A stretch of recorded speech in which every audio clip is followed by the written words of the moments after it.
The Gators Breakdown podcast is ready to go.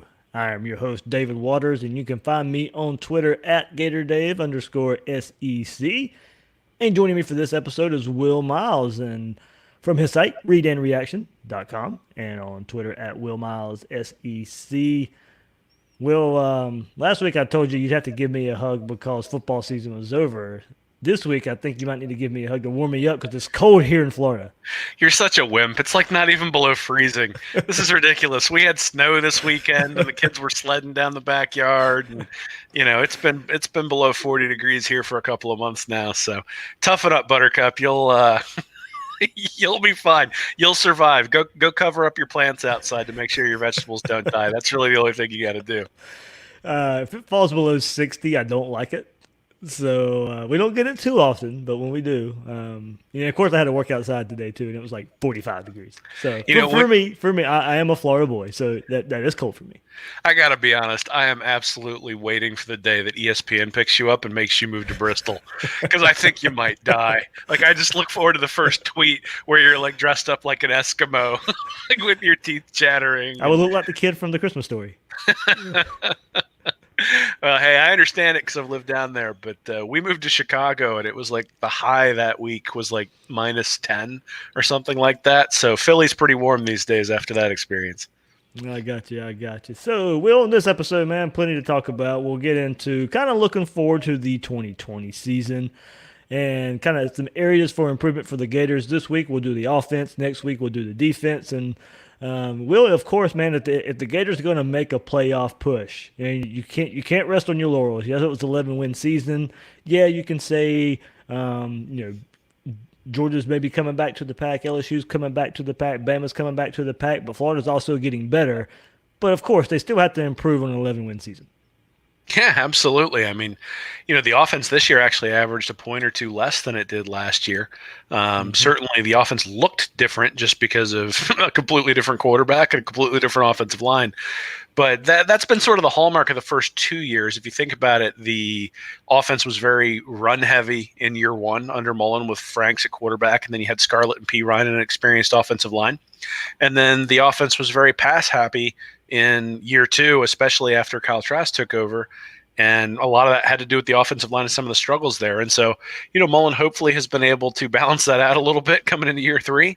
And if they can get good play from the offensive line, good play from the quarterback, and then obviously bringing in Lingard and then having Pierce as guys at running back, hopefully they can get that going too. And get to that point where they're putting up 40 points a game rather than 33 points a game, because obviously an extra touchdown in that Georgia game would have made a difference and certainly would have made the LSU game more interesting. All right, we'll hit on some of the topics we'll hit on here on this episode of Gators Breakdown. We'll hit some notes, too, toward the end there. Gervin Dexter gets his fifth star, Will. Felipe Franks transfers to Arkansas. So some good little news nuggets there that we'll hit on at the end of the episode. But before we get to this episode, remember you can find Gators Breakdown at news4jax.com/Gators Breakdown. You'll find all the episodes there, as well as college football related articles and News4Jax coverage of the Gators as well. Catch the podcast on Apple Podcasts, Google Podcasts, Stitcher, Spotify, or YouTube when using those services. Please share, rate, and review the show. And on social media, follow Gators Breakdown on Twitter and Facebook at Gators Breakdown. So, of course, I know the biggest storyline that will be it's kind of always the biggest storyline. It's quarterback position, but the biggest improvement, Will, that the offense needs to have in 2020 is the run game, of course. And now, we mainly know this was due to an offensive line being so new, replacing so many parts from the 2018 season. But, just kind of looking at it, I want to see the offensive line provide more explosiveness. And then I've did a lot of research and look here, and this goes hand in hand with the offensive line, of course. But, as we know, the numbers aren't pretty. We're looking back at this run game for the 2019 season against Miami in the season opener. The Gators totaled 50 yards rushing. Longest run in the game was 15 yards. Tennessee, the longest run was 13 yards when the Gators totaled 128 yards. Against LSU, 17 yards was the longest run, and that was 146 rushing yards in that game. Georgia, the longest run in that game was only 9 yards when the team totaled 21 yards rushing. And FSU, the Florida was putting up points there, but the longest run was only 15 yards, and the team only totaled 77. It's kind of we know it was a shift in the offense, as you mentioned, Will, going from a run attack to a pass attack. But that's 5 games of the 2019 season where the Gators' longest run wasn't even 20 yards in a game. By comparison, the longest run for every game in Mullen's first season in 2018 was at least 20 yards or more. Yeah, well, I mean, I think there's a bunch of different factors there. Obviously, the two runs you really remember are the one against Auburn, and then the other long one later in the year. Those are the runs you remember from Pirine. But Well, before you go further, that Florida didn't get a 20-yard run from a running back versus an FBS opponent until Pirine's 88-yard run. yeah, well, I mean, here's the deal, right? So the stat I like, so Football Outsiders has offensive line advanced stats, and they actually chart every play. And one of the stats they have is called opportunity rate, and basically it's how often does the offensive line actually do its job. And Florida ranked 125th out of 128 FBS teams last year, with 39.9% was how often the offensive line did its job on running plays.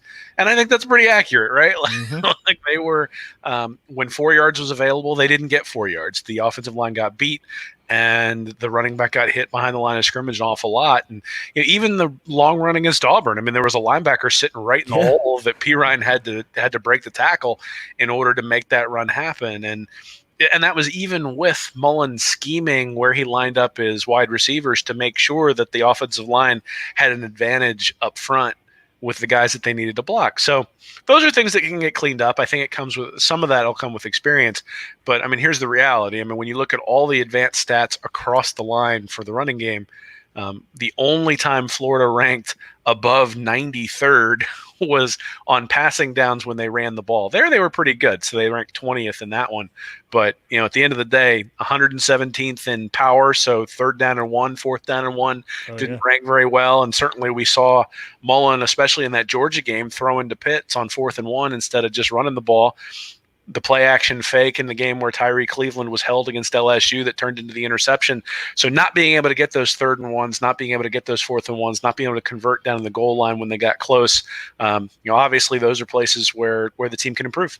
Yeah, and looking at this, Will, and what I'm doing is this is more of a running back focus thing. A running back offensive line focus thing. I'm not counting the runs from Kadarius Toney. I'm not counting the sweeps from Josh Hammond and Freddie Swain getting carries. I'm not counting quarterback runs here. This is strictly a run game, running back, offensive line relationship, improvement that I want to see here. Because look, we know the quarterback run game is going to be part of it. We know Mullen's going to get creative and get some sweeps and all that good stuff with the receivers and some gadget plays. But this is more of a focus on the run game with the running backs and the offensive line here. Will, they didn't even have a 10-yard run from a running back versus Kentucky, Georgia, or Missouri, and only one versus Florida State and Vanderbilt.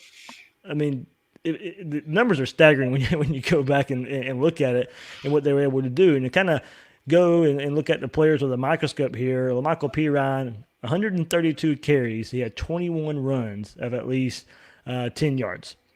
Jonathan Taylor of Wisconsin led the nation in that category with 61. So 40 more than LaMichael Pirine there. And Najee Harris led the SEC with 46. And Pirine had 4 runs of at least 20 yards on the season. Only 4 runs of at least 20 yards. And 3 of those come against Virginia in the season finale. And the other was the 88-yard run versus Auburn. 2 players led the nation with 20 rushes for at least 20 yards. And LSU's Clyde Edwards-Helaire led the SEC with 16. Damian Pierce, 7 runs of at least 10 yards on the season. 4 of at least 20. So he had as many runs as Pirine did, Will. As many at least 20-yard runs as Michael Pirine on 78 less carries. So Damian Pierce showing some explosiveness there from his part. Iverson Clement had a 41-yarder versus Tennessee Martin. Malik Davis only 2 runs of at least 10 yards on the season. And 1 came versus UT Martin, the other versus Towson. So a player that we know has some potential explosiveness. He's shown it before, but hasn't really been able to bounce back there from the injury. So 2019 overall, Will, and kind of looking at this, 32 runs of at least 10 yards for the team, Navy led the country with 140. So you can kind of throw that a little bit of away there, having Navy at the top. But 32 runs of at least 10 yards for the Gators. Louisiana Lafayette was second with 117. Mississippi State led the SEC with 108. That was compared to Florida's 32 runs of at least 10 yards. And only 9 runs of at least 20 yards on the season. As I mentioned, 4 of those were against Virginia. Navy led there too with 51 yards that were 20-plus yards, while Kentucky was second in the country with 49. Kentucky had 40 more runs of at least 20 yards than Florida did. So, of course, we know they went run heavy with Lynn Bowden. App State was third with 41 of those at least 20-plus yard runs. So, we're getting a few of those runs versus Virginia. Will the hope is something was figured out along the offensive line and the running backs? We know that Michael Pirine had a huge game there, but they had some time to work on some things. They had a few weeks to get a starting 5 of the offensive line. Gene Lance wasn't out there as much at the right tackle spot. We saw the configuration of the offensive line change throughout the season. So they got toward the end of the season, had some time to work on things. It was the best the run game had looked all season, but it was mostly Michael Pirine, who's no longer with the team. Yeah, I mean, I think in some respects, you throw the running back out of the window here and say, is it really the offensive line's fault? I mean, those other teams that you cited, so Kentucky, again, if you go back to that opportunity rate stat, which is when the offensive line does its job. So Kentucky got 53.5% of the time. That ranked 10th in the country. You look at LSU with Edwards-Helaire, they were 53.1%. That was 12th in the country. You look at Georgia, they were at 52.9%. So that was 14th in the country. So teams with good running games, teams with effective running games had offensive lines that were essentially, so the way that metric works is, do you get 4 yards when you should have 4 yards? And the reality is that if a guy's getting hit in the backfield, he doesn't have an opportunity to break a 10-yard run. He breaks a tackle or 2 tackles and he gains 3. Right. And I know there were multiple times where Damian Pierce in particular was able to break a couple tackles in the backfield, but it still ends up being a 2.5 yard run just because the pursuit from everybody else out there, he gets slowed down enough that the defenders are able to get there. So I think a lot of it has to do with the offensive line. I think a lot of it has to do with the play calling too, right? That when you're going to go pass happy, you only really get an opportunity to run when the defense knows it's coming, when you're ahead, when you're trying to run clock at the end of the half, those sorts of things. And so, the defense is going to be able to load the box and stop it. You look at Pirine last year, had 134 carries, 826 yards, so 6.2 yards per carry average. The year before that, though, he's 136 yards for 562, so 4.1 yards per rush average. So, we talk about the offensive line struggling in 2019, but the offensive line struggled in 2017 as well, and Pirine struggled along with it. And this year in 2019, he averaged 5.1 yards per carry, though obviously that had a lot to do with that had a lot to do with the couple of long runs that he hit really contribute there. But what I do think is interesting is Pirine had 10 catches in 17. He had 13 catches in 18, and he had 40 catches in 2019. I think that's maybe the difference is when you really look at what would be interesting, and I don't have the stat, and I doubt you do either, but how many 10-plus yard catches did he have? And does that sort of then start to approximate, what a normal running back would contribute, because they clearly decided to substitute throwing to Pirine and throwing to some of the wide receivers as a sort of stand-in for the running game when they didn't think they could block the opposing defensive line. And that's, part of Mullen's brilliance really is being able to tailor the game plan and, really the plan for the entire year based on the personnel that he has. Well, hopefully you just unearthed something there. So last year in the Peach Bowl, when Michael Pirine did play some receiver and showed great potential in catching the ball, we saw that translate to 2019. This past bowl game against Virginia, the run game figured some things out. They ran the ball really well, so maybe there's another translation for 2020 that the offensive line will get better and the running backs will have some holes to work through, and the run game takes off in 2020. Well, let's be honest. I mean, I think Chris Blake played because he had a year in the system, Yeah. not necessarily because he was the most gifted guy who was out there. And that's one of the reasons why he got taken out quite a bit when Garage started to get his feet wet, and then when Ethan White sort of came on towards the end of the year. So you get those guys with full practice reps. You know, they had to have Blake in there to start the season because he's the guy who had the experience.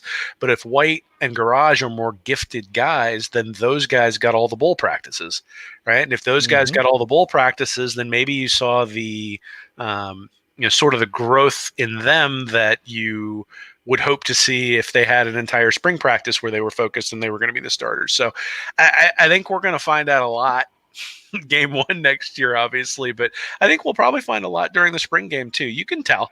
I mean, if you got the ones going against the ones, you can start to tell. Now we'll see. Mullen has sort of mixed and matched the teams to make them more even when he's been doing the spring game. So maybe we won't get to see just because the units are because the units get mixed. But let's be honest, if you go back and read the articles that were written by the guys who were sitting there observing the spring practices, they were basically saying the primary offensive line better be really good because the backups are all way Yeah. behind.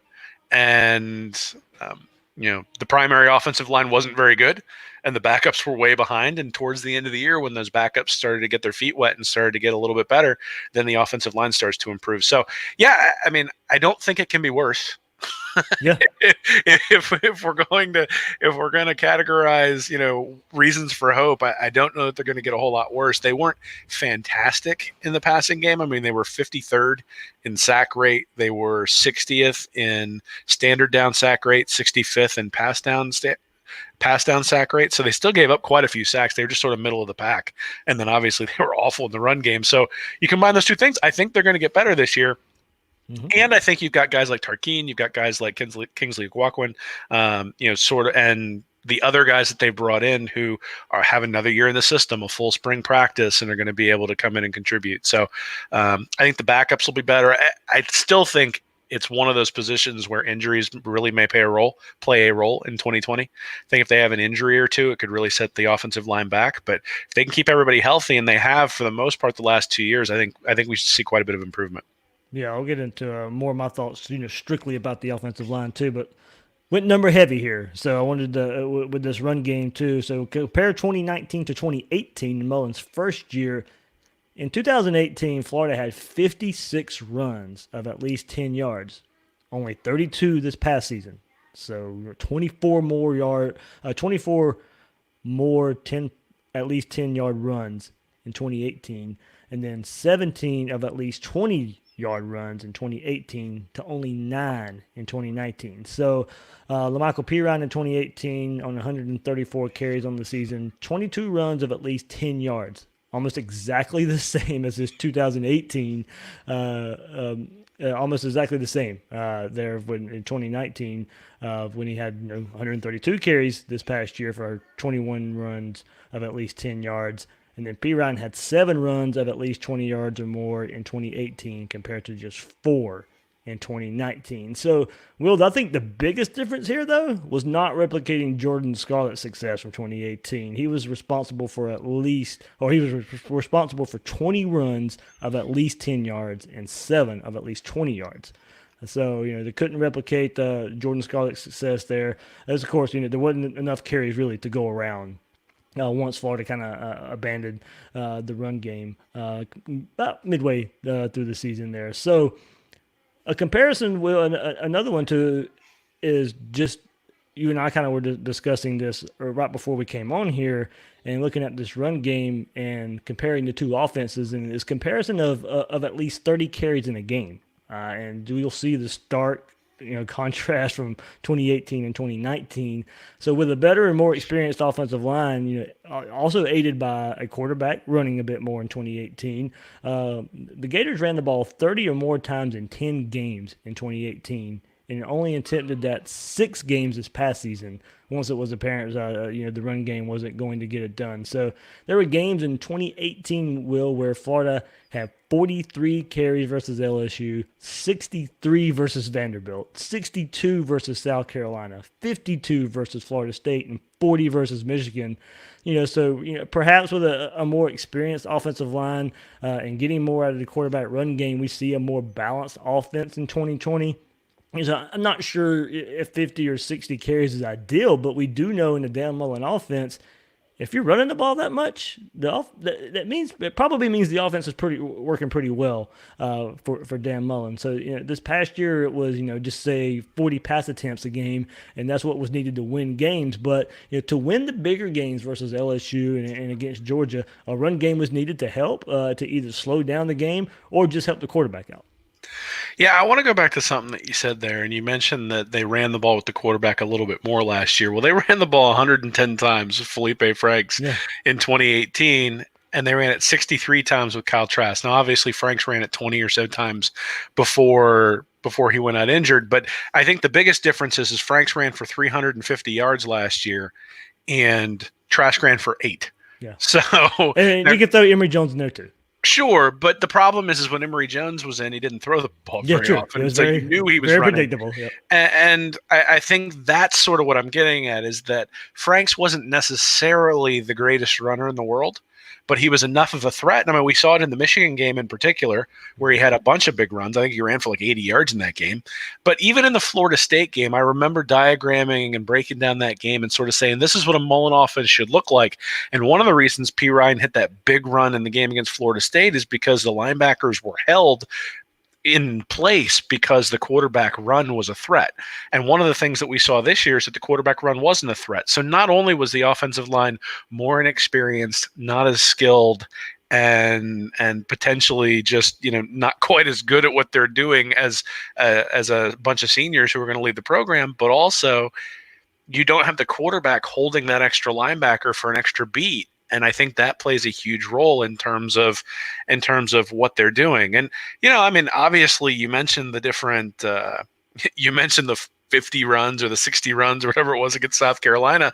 I mean, I think that's sort of the hallmark of Mullen is that he's able to work to his personnel. So if you look at 2018, Florida was 19th in yards per rush, and they were 71st in yards per pass. And so they ran the ball 61% of the time. And then in 2019, they were 106th in yards per rush and 26th in yards per pass. So they ran the ball 44% of the time. And in the article I wrote this past week, I was looking at Jim McElwain, and basically when he had splits like that, when he and Nussmeier, so they were 113th in yards per rush in 2015. Who? McElwain. Nussmeier, the nightmare, man. But they were 113th in yards per rush in 2015, 62nd in yards per pass. So you would think they'd throw the ball a lot more because they're a lot more successful through the air. 56% of the time they ran the ball, and when they did throw the ball, it was play action, 3rd and long. So here's the reality. And they had Greer for the first half of that season too. And you figure they would have taken advantage of having a quarterback who was pretty skilled, and they didn't do that either. So and taking it for a whole, Will, how many times did we say with Treon Harris, why are you not running the quarterback? Why were we not really confident in Malik Zaire doing much under Jim McElwain? Because he wouldn't run the quarterback. He never catered to his talent.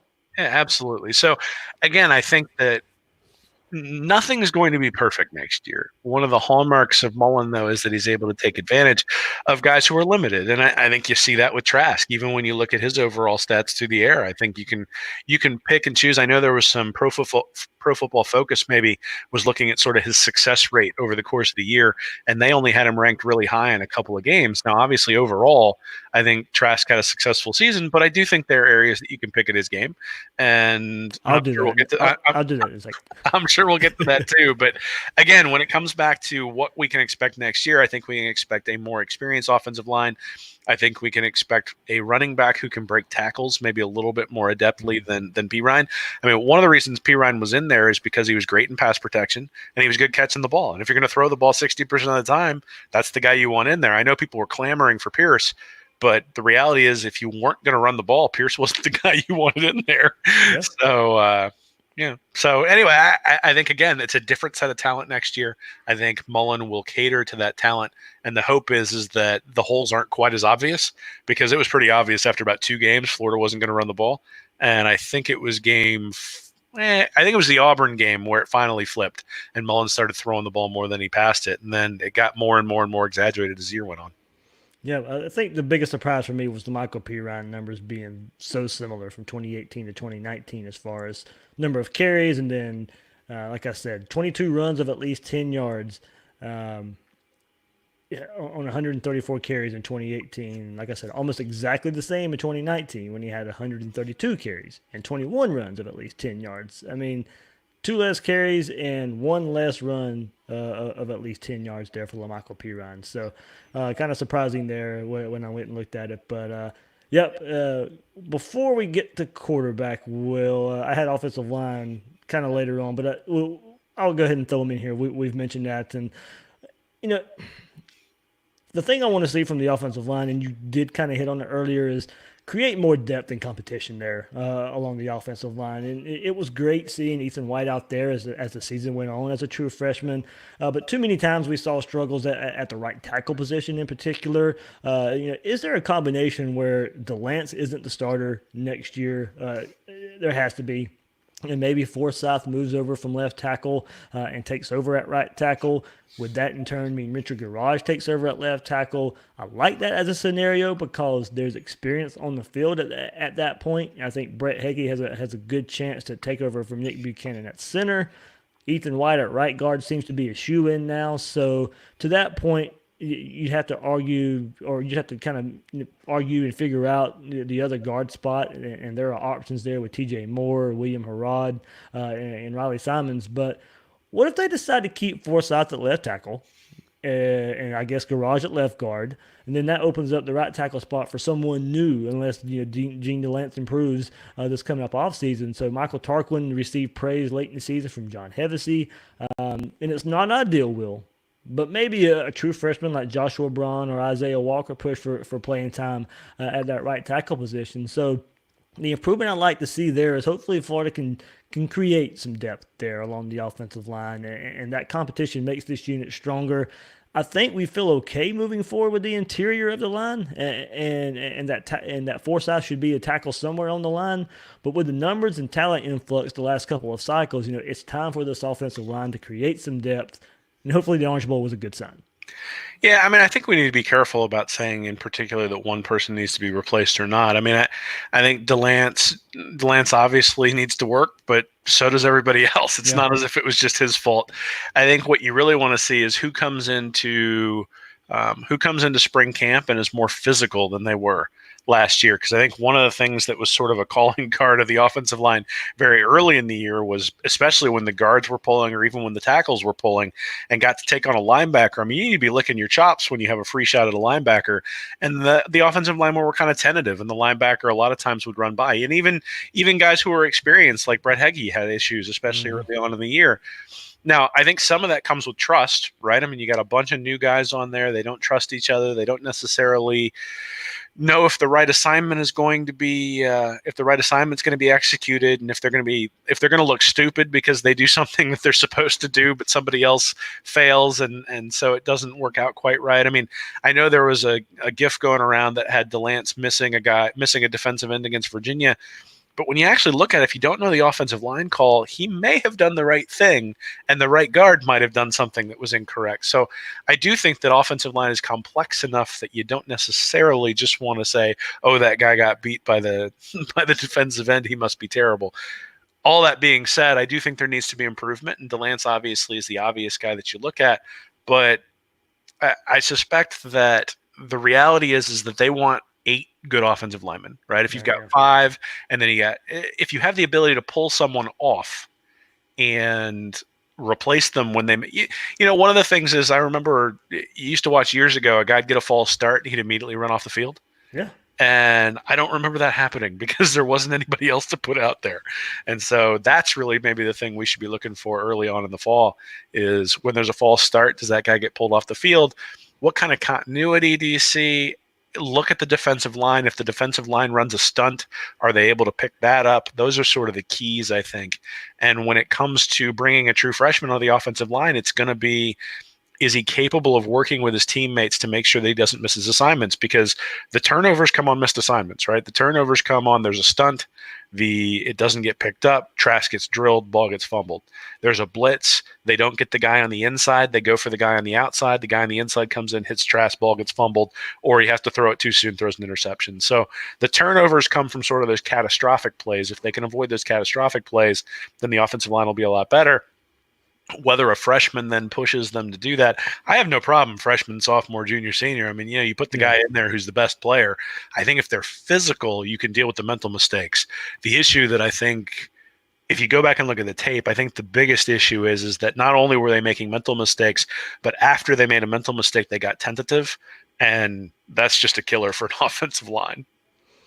All right, so we'll move on to the big one, quarterback position, and specifically Kyle Trask, of course, where he can improve. He got the majority of the playing time out there, and look, he can definitely get better at pushing the ball down the field. Will now Mullen's offense has never really been one to test defenses deep here, but in a season where Florida was asked to throw the ball a lot, some more downfield passing would be nice here. There's not much need to be among the nation's best in this category, but it can lead to big plays and easy points being scored, especially if the run game doesn't improve much and you're not hitting the big plays there. Like I mentioned, you're not getting big plays in the run game, so some big plays in the passing game would help put some points on the board as well.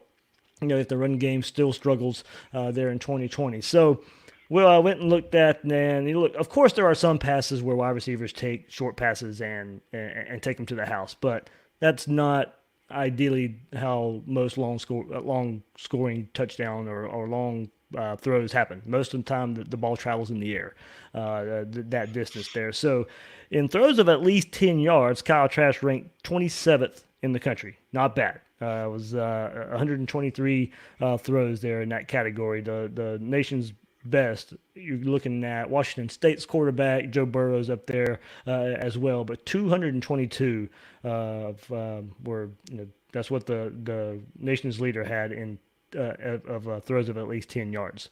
In throws of at least 20 yards, Kyle Trask ranked 35th.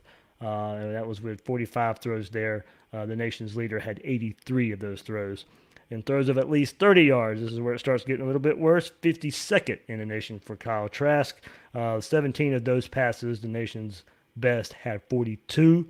In throws of at least 40 yards, Kyle Trask ranked 84th in the country. Only 6 of those passes on the season for Kyle Trask. The nation's best had 26. In throws of at least 50 plus yards, Kyle Trask ranked 66th in the country.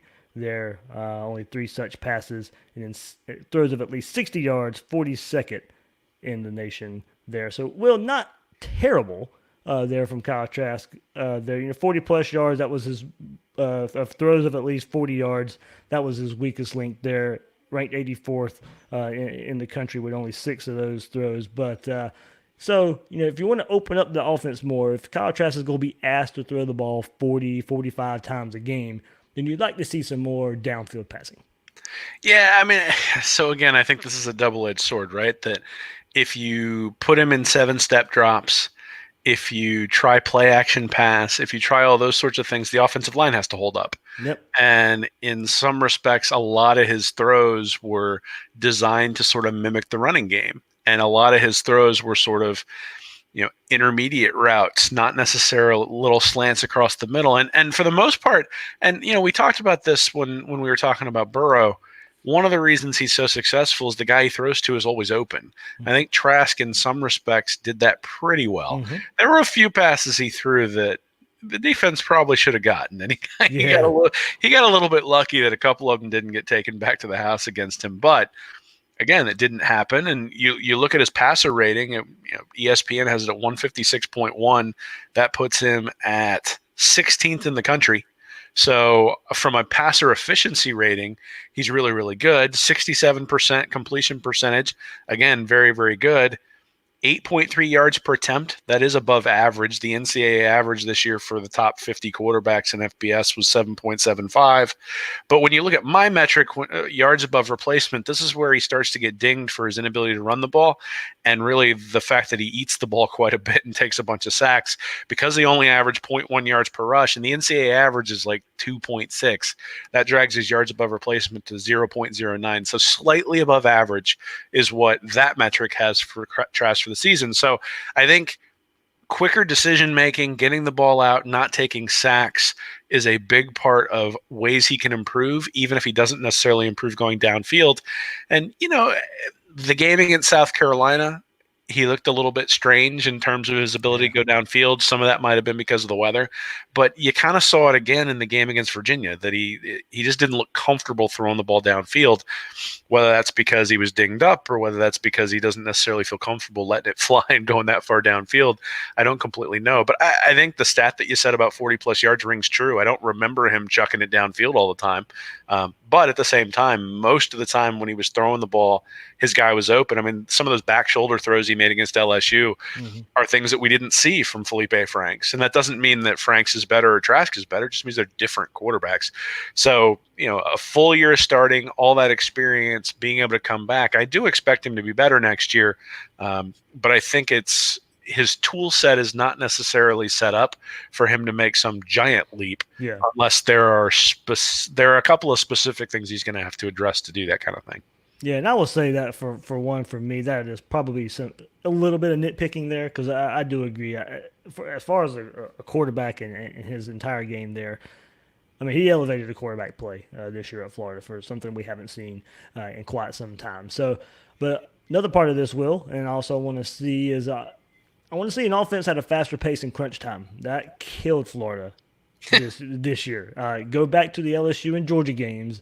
Florida was driving the ball when they needed to, but the drives took forever. And I think some of that comes, as you just said, with experience in the offense. And look, also you were playing in Death Valley at night, so that makes communication very hard in crunch time. But the tempo needed to be faster. So I went back and looked. At LSU after Trask threw the pick in the end zone and LSU scored, Florida was down 42-28. They get the ball back with 5:43 left to play, and then went on to put together a 15-play, 71-yard drive that took 4 minutes and 54 seconds off the clock. At that point, you couldn't dictate. You didn't dictate what you wanted to do on offense. Play right into LSU's hands to eat the clock. And going back to the first point about Trask, had they been able to hit some more passes down the field, then maybe they could score faster, put some pressure on LSU there at the end of that game instead of driving down and eventually getting stopped at the goal line. And then versus Georgia, this one hurts even more. Down 24-10. Florida takes over with 9:56 left to play in the game. Florida then goes on to score to make it 24-17. But the drive took 17 plays, 75 yards, and taking up 6 minutes and 50 seconds off the clock. So almost a 7-minute drive there. Georgia gets the ball back and is able to run out the rest of the clock. The defense had trouble stopping Georgia on third down all game. And since that last drive took so long, it basically put the game in the hands of the defense to force Georgia to go 3-and-out. That didn't happen. The rest is history. So, had the defense had more time, then maybe Georgia doesn't convert a second third down and Florida gets the ball back. So, in the two losses of the season, long drives late pretty much held the Gators back. Yeah, I mean, so I think there's a few things there. I think the first thing is that Trask is going to struggle when the defense gives him the short throw and dares him to make a long throw in between coverage. And that's what you're seeing when you see those long drives that eat up clock, is that LSU basically said, hey, you're down 14. Even if you score a touchdown, we think Burrow is going to be able to get 2 first downs, and we'll let you drive down the field 6 yards at a time, right?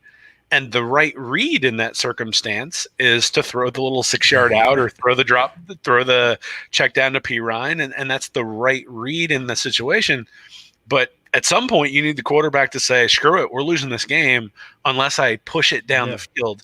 And is Trask that guy, right? I think that's what when you see people having the Trask versus Emory debate, I really think that's probably what the debate is about. Huh? Beyond that, Emory's ability to run too. But, there's a debate? Yeah, a little bit. So, but that's really where the debate comes from, is that the upside of Emory Jones is so significant from his arm strength, his ability to run, his ability to make something out of nothing, that you look at it and say, okay, I'm bored with the guy who just does the right play. But the problem is the right play wins you 11 games. So, but if you want to get to 12, if you want to get to 13, if you want to get to 15, do you need the guy who's dynamic to take you there? And I think that's kind of a fundamental question, is how elite does your quarterback have to be? Because if Trask doesn't have the arm strength to fit it into that hole, then you're going to have some issues, because if you fall behind, if you got to push it down the field and the defense basically just plays a parachute and doesn't let anybody get past you, then that can be an issue. So, it is interesting. I mean, Florida, the quarterback for Florida, Trask, outplayed every quarterback they played against, except for Jake Fromm and Joe Burrow. Yep. And next year, they're not really playing anybody who's that quality, at least not yet that we think. And so, again, it's one of those things where I suspect he's going to have an opportunity to outplay everybody on the schedule that they play next year. And just that, I think conservative may actually be good enough because of the way the schedule sets up. Yeah, no, that is a point there. And before we move on, Will, for the quarterback, speaking of Emory Jones, whoever is the starter, I still think both quarterbacks probably play here, at least to start the season. We'll see how it works out. But if it goes the way this past season did, then better implementation of the two quarterback system. So, I think we'll see it. But that's also dependent on Emory Jones getting more comfortable in the offense, not having to look to the sideline to change the play, not having to take forever to make a decision on the play. Look, there's more to quarterback than just throwing and running. You got to know the plays. You got to check into the right plays. There were times Emory Jones couldn't. There were times Emory Jones couldn't do that. So, there was a reason Kyle Trask was the starter. There's a reason Kyle Trask may be looked at as the starter first game of the season next year. There's more to quarterback than just throwing and running. Yeah, well, I mean, and it's not as though he was dynamic in the games where they really needed him, right? I mean, in the Auburn game, he had 3 rushes for 13 yards, LSU 9 for 36, Georgia 1 for 2. It's not until you get Tennessee Martin 4 for 31, Towson 1 for 29, Missouri 6 for 39. So he wasn't really averaging a huge clip against teams that were decent. Now, the question is that offensive line or is that Emory Jones? And I think probably a little bit of both, but it was so predictable in terms of what he was going to do. I mean, they let him throw 1 or 3 times against LSU, 7 against Auburn, but that's mainly because Trask went down, and then he didn't throw it all against Georgia. So, it's hard for me to say that guy needs to be the starter based on what I've seen out there on the field, but I do think that his upside is considerably higher than Trask. And so, yeah, I mean, if he goes out there and lights it up and shows the ability to make decisions and run the offense and throw to the right guy and all that sort of stuff, then great. But, you can go look at the tape and see him be a half beat late on throws he's supposed to make. You can see him not necessarily make the right read. Like you mentioned, looking over to the sideline to kill the play that you're supposed to kill rather than knowing which one you're supposed to do that on. Those things show up, but those things show up with young players. So I think he's got another year in the system. That's obviously a good thing. And, at the end of the day, Mullen's not stupid. He's going to put in the guy who gives him the best chance to win, not just the guy who was the incumbent last year. And, the fans will get to argue about it, and I'm sure it won't stop. Believe me, Mullen would love to sell, hey, this was the quarterback I recruited. This was the first quarterback I recruited. He'd love for him to go out there and light it up. It's a feather in his cap. It's a feather in his cap to turn around Felipe Franks. It's a feather in his cap to make Kyle Trask something we never, most of us thought would never amount to what he has shown. It would be a big feather in his cap to have his recruited quarterback go out there and light it up. So I agree, Will. The better quarterback will be out there playing and winning games for Florida. Yeah, I mean, at the end of the day, Mullen wants to win.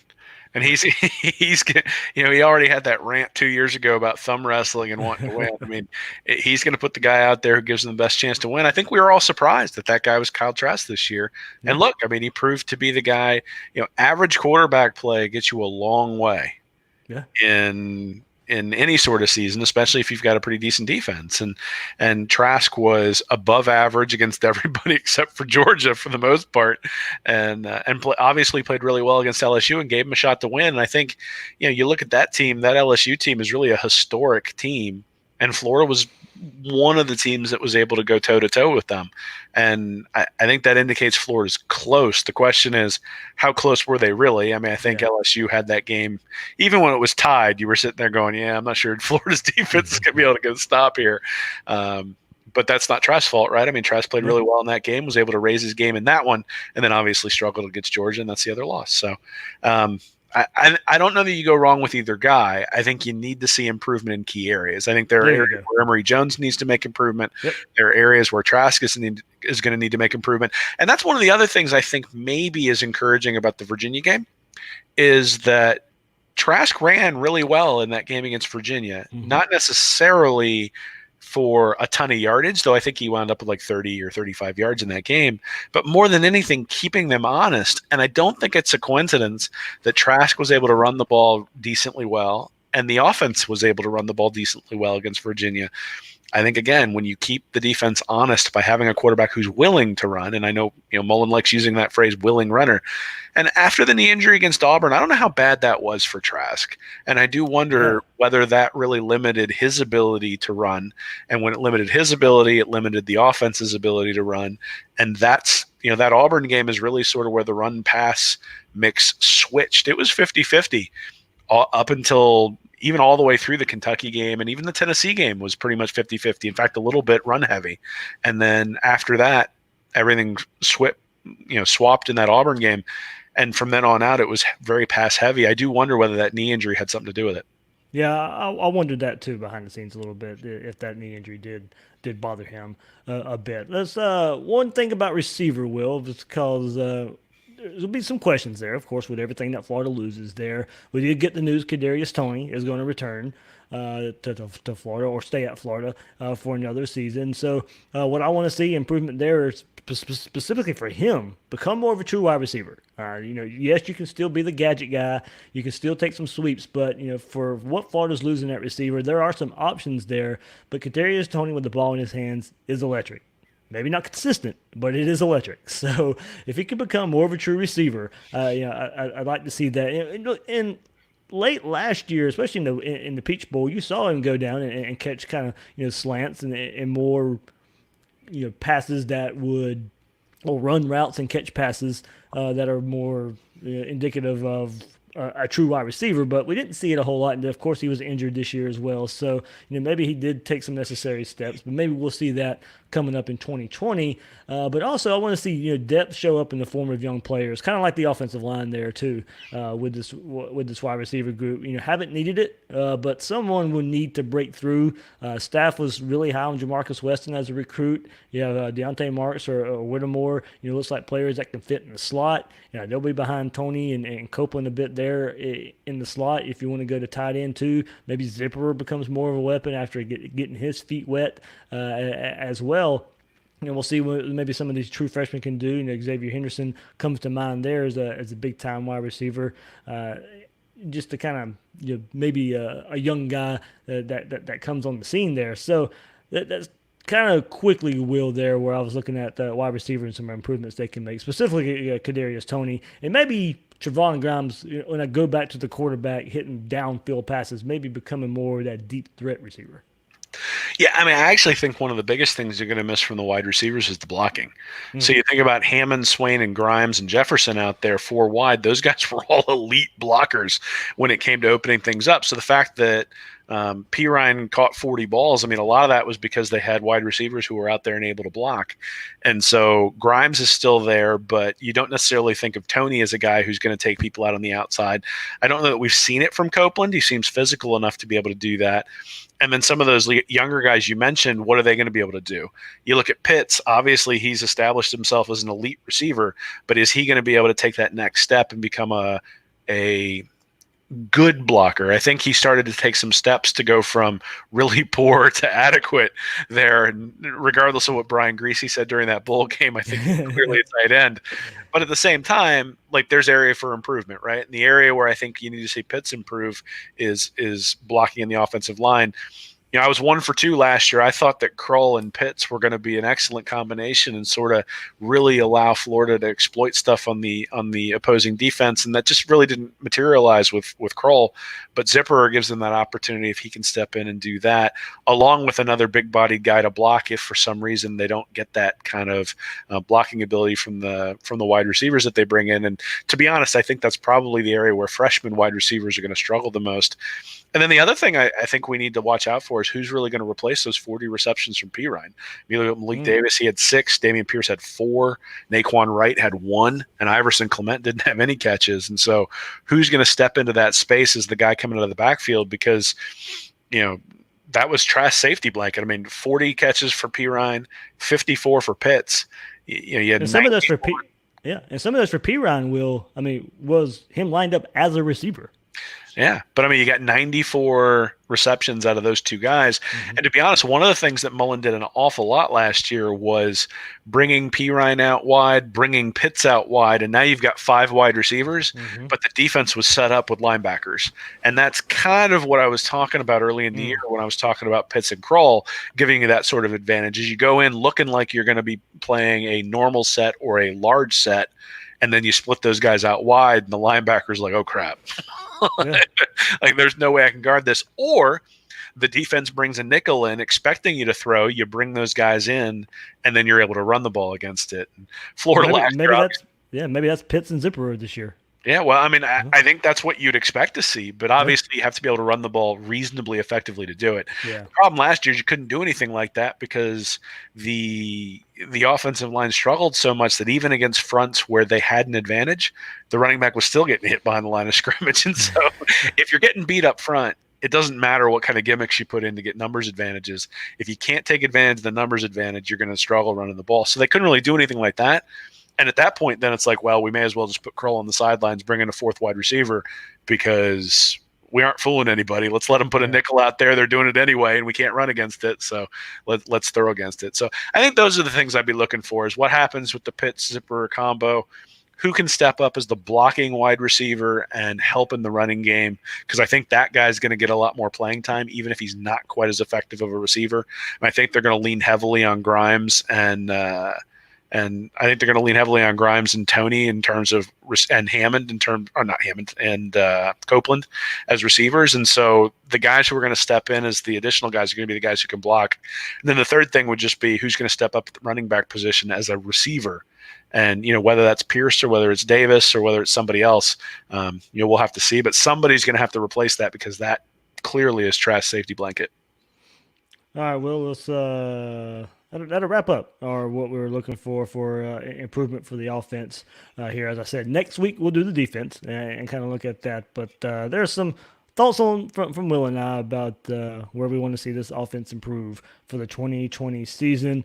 Will, let's hit your article here for a second. Over at Read and Reaction, you mainly compared the third years of Dan Mullen and Jim McElwain. And why of course there'll be hopefully more success under Dan Mullen in his third year compared to Jim McElwain. And I'm going to mix the two here, as I mentioned earlier in the episode. Recruiting has definitely gotten better, and I'm going to mix the note of Gervin Dexter getting his fifth star, Florida's first recruited 5-star. On the 24/7 Sports Composite since 2015 when Florida got CeCe Jefferson and Martez Ivy. So the new Rivals rankings came out on Tuesday. They elevated Dexter to a 5-star, and that in turn made him a 5-star on the 24/7 Sports Composite. 24/7 Sports own rankings will also come out very soon. I expect Dexter to probably be a 5-star there, as well as they have him the 25th ranked prospect on their rankings. So they'll be reshuffling there. I'm sure he'll get his 5th star there. So, Will, that was a player they identified early. He's been in the fold for quite some time. Gets his 5th star right before the February signing period. But kind of relating the third year of Dan Mullen and one Jim McElwain. Everybody loves discussing recruiting. Well, that's going to be probably step one in Mullen looking better than Jim McElwain. Yeah, absolutely. I mean, 5-star guys are important. I don't think there's any doubt about that. Congratulations to Dexter for getting that. He's obviously earned it. He had a huge season this past year. Just tackles from a defensive tackle, if nothing else, was a really impressive thing. And certainly you're glad Florida has him on the roster. I think that when you look at overall, and I think I've been pretty consistent about this, that when you look overall at a recruiting class, I mean, if Mullen had 26 4-star guys, I don't think anybody would complain. Yeah. Right? It's a question of average rankings and how many top 100 guys, how many top 300 guys, and things like that you want to use for comparison. And when you compare him to McElwain, he compares very, very favorably. His average player is ranked 90.82 on the 24/7 composite. McElwain's average over his 3 years was 88.36. So players basically 2 points better on the average player ranking. That is a lot. I know 2 points don't sound like a lot in the grand scheme of things, but that is a lot in the recruiting world. It's a ton. It's the difference between it's the difference between, basically Auburn and Wisconsin when it comes to recruiting. It's a pretty big deal. When you look at top 100 guys, Mullen's brought in, now it's 11 guys in his 3 years, whereas there were 7 in McElwain's. Again, that 4 doesn't sound different, except those top 100 guys turn into quality starters 70 or 80% of the time. So if 70 or 80% of 7 versus 70 or 80% of 11, you got a lot of high level starters coming in out of that top 100. And then when you look at 100 to 300, McElwain brought in 13 and Mullins brought in 24. So those guys again turn into starters let's say they turn in 40 or 50% of the time. Well, you've almost got a full team from those 3 classes for Mullen, whereas with McElwain, you're really struggling to build that full team, and you got to start hitting on 3-stars. Now they hit on a bunch of 3-stars. I mean, you look at Trask, who was a 2-star. You look at Zuniga, you look at Ja'Kai Polite, and some of those guys. And all those receivers that just left too were McElwain guys. Absolutely, but those were some of the high level guys, right? Yeah, right, yeah.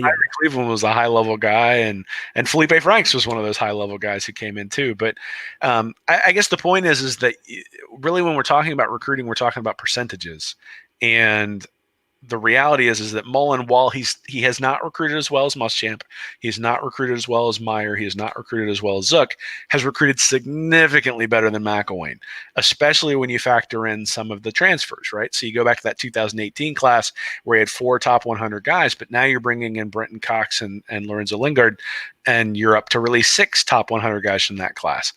You can have an argument about whether the portal is the right way to go about things, but at the end of the day, the 2020 team is going to have more talent because he's brought in those guys. So overall, the talent level, the talent profile at Florida is higher than it was under McElwain. I think we can say that Mullen is a better coach than McElwain, and so that 3rd-year dip, and I'm not saying that Mullen was going to go 4-7, but just about every coach has a 3rd-year dip. I mean, Urban Meyer wins the national championship in year 2, and then they go, I think, 9-3 in year 3, even though Tebow wins the Heisman.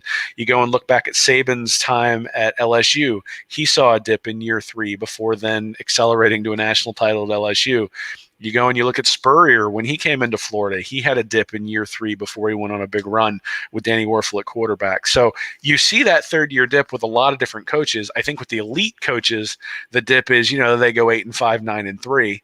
I think when you get coaches who are substandard, you go 4-7, 4-8, the McElwain and Muschamps of the world. And, one of the things that opposing fan bases have thrown at me repeatedly on Twitter is, McElwain had a couple of good years, and then look at what happened when you start talking about Mullen. But in this case, I think there are real reasons to believe that it's not the same thing. That Mullen is much more Urban Meyer year 3, Steve Spurrier year 3, than he is Jim McElwain year 3.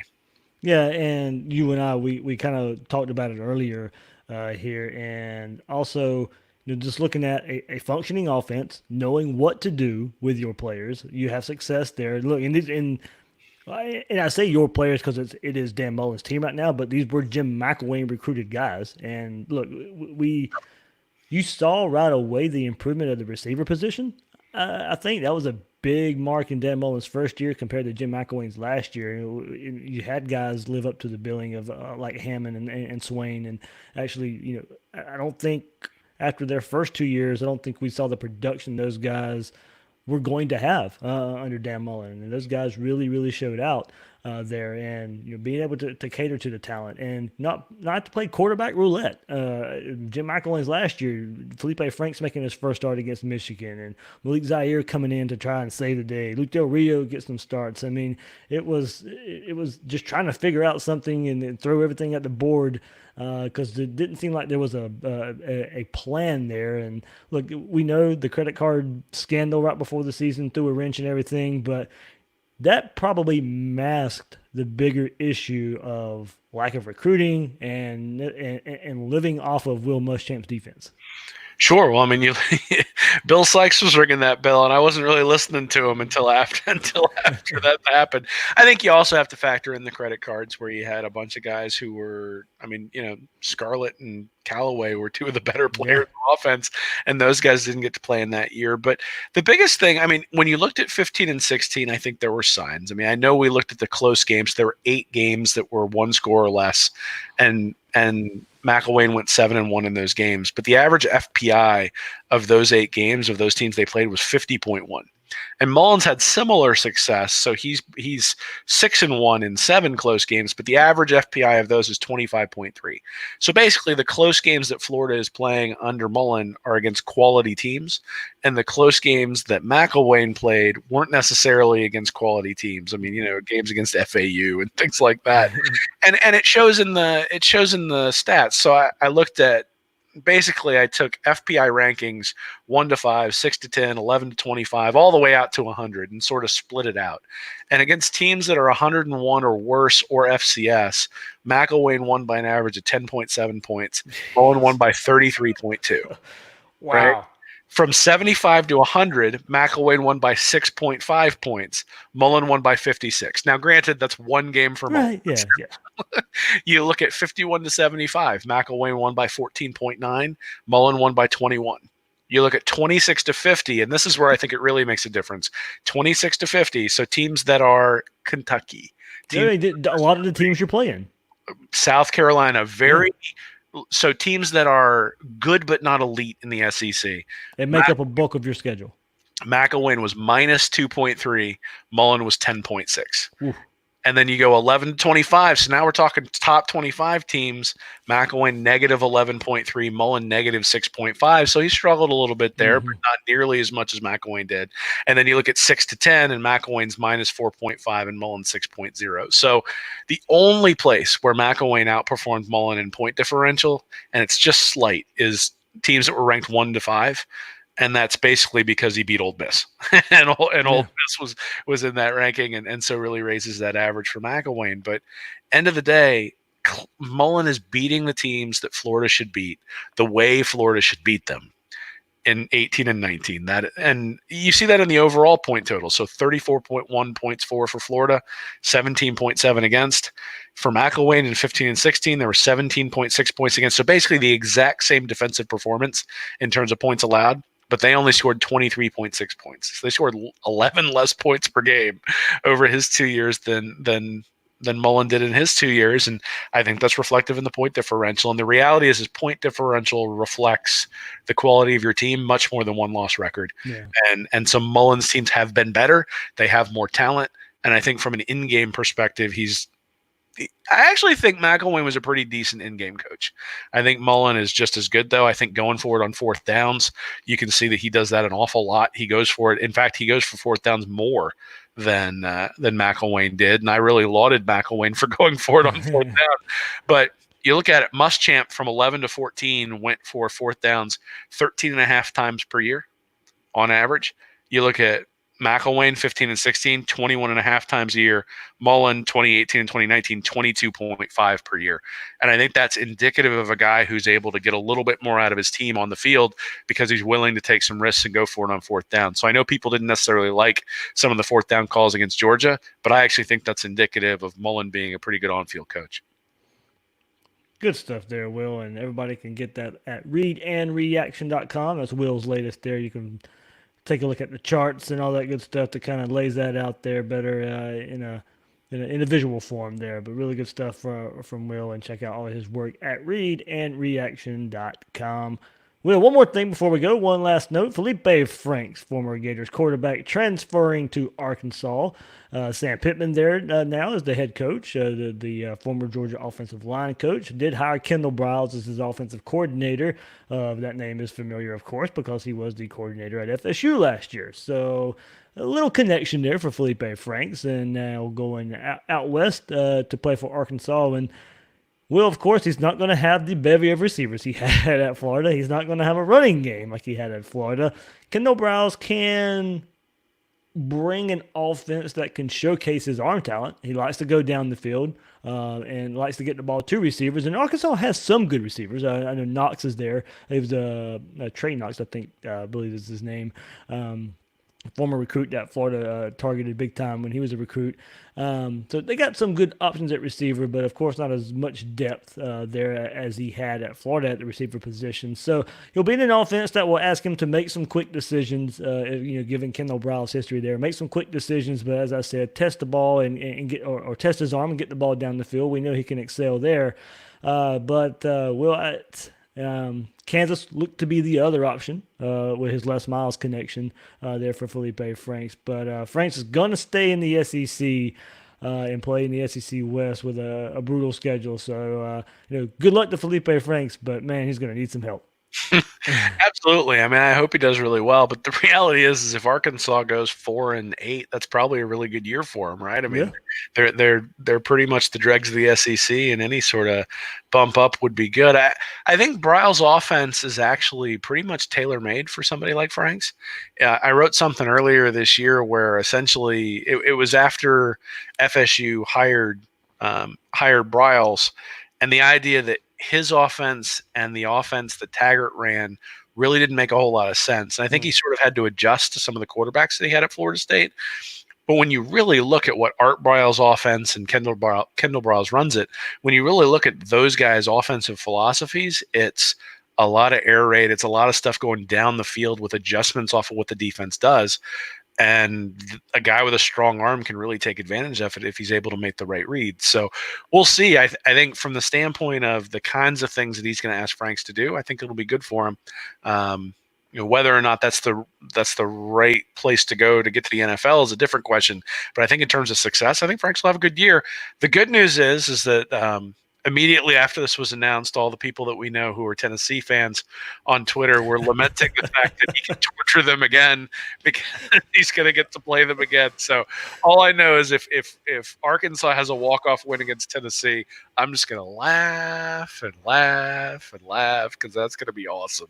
But if he can torture Tennessee one more time, I'll certainly tip my cap to him. But I was really impressed with the way Franks handled the injury. I was impressed with the fact that he went to the bowl game with the team, and everybody there really admired him. And I wrote about it at the time when he decided to transfer that he was willing to take bullets during that 2017 season that McElwain wasn't willing to take. And I think that's one of the reasons why he won the respect of his team and won the starting job overall. And you take a guy like that and say, you know what, good luck to you. Thanks for helping build this program.